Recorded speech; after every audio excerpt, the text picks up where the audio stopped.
ओम साई राम। श्री साई सच्चरित्र अध्याय 45 भाग 4 बाबा के शयन के लिए लकड़ी का तख्ता।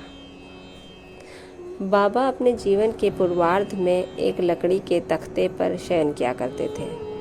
वह तख्ता 4 हाथ लंबा और 1 बित्ता चौड़ा था, जिसके चारों कोनों पर 4 मिट्टी के जलते दीपक रखे जाया करते थे, जिसका वर्णन गत अध्याय 10 में हो चुका है।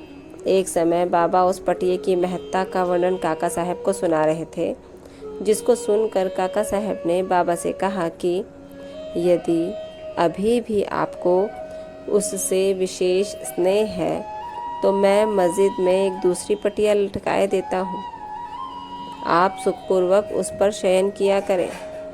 तब बाबा कहने लगे कि अब म्हालसापति को नीचे छोड़कर मैं ऊपर नहीं सोना चाहता। काका साहब ने कहा कि यदि आज्ञा दें तो मैं एक और तख्ता म्हालसापति के लिए भी टांग दूं। बाबा बोले कि वे इस पर कैसे सो सकते हैं? क्या यह कोई सहज कार्य है? जो उस गुण से संपन्न हो वही ऐसा कार्य कर सकता है। जो खुले नेत्र रख कर निद्रा ले सके वही इसके योग्य है। जब मैं शयन करता हूँ तो बहुधा म्हालसापति को अपने बाजू में बैठाकर उनसे कहता हूँ कि मेरे हृदय पर अपना हाथ रख कर देखते रहो कि कहीं मेरा भगवत जाप बंद ना हो जाए, और मुझे यदि थोड़ा सा भी निद्रित देखो तो तुरंत जागृत कर दो। परंतु उससे तो यह भी नहीं हो सकता। वह तो स्वयं ही झपकी लेने लगता है और निद्रामग्न होकर अपना सिर डुलाने लगता है, और जब मुझे भगत का हाथ पत्थर सा भारी प्रतीत होने लगता है तो मैं ज़ोर से पुकार उठता हूँ कि ओ भगत। तब कहीं वो घबरा कर नेत्र खोलता है।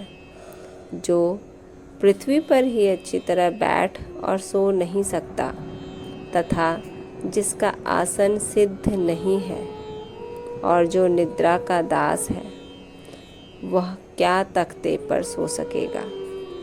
अन्य अनेक अवसरों पर वे भक्तों के स्नेहवश ऐसा कहा करते थे कि अपना अपने साथ और उसका उसके साथ। ओम साई राम।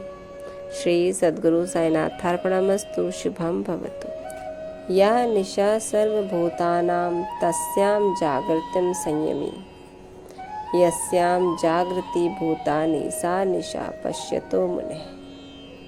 ओम साई राम। बाबा कहते हैं कि हमें अपना भगवत जाप, ईश्वर का नाम जाप कभी नहीं छोड़ना चाहिए, चाहे हम जागृत अवस्था में हो या निंद्रित अवस्था में। और हर समय हमें बाबा का, ईश्वर का नाम जाप और उनका ध्यान रखना चाहिए। इसी के साथ ये अंश और ये अध्याय यहीं समाप्त होता है।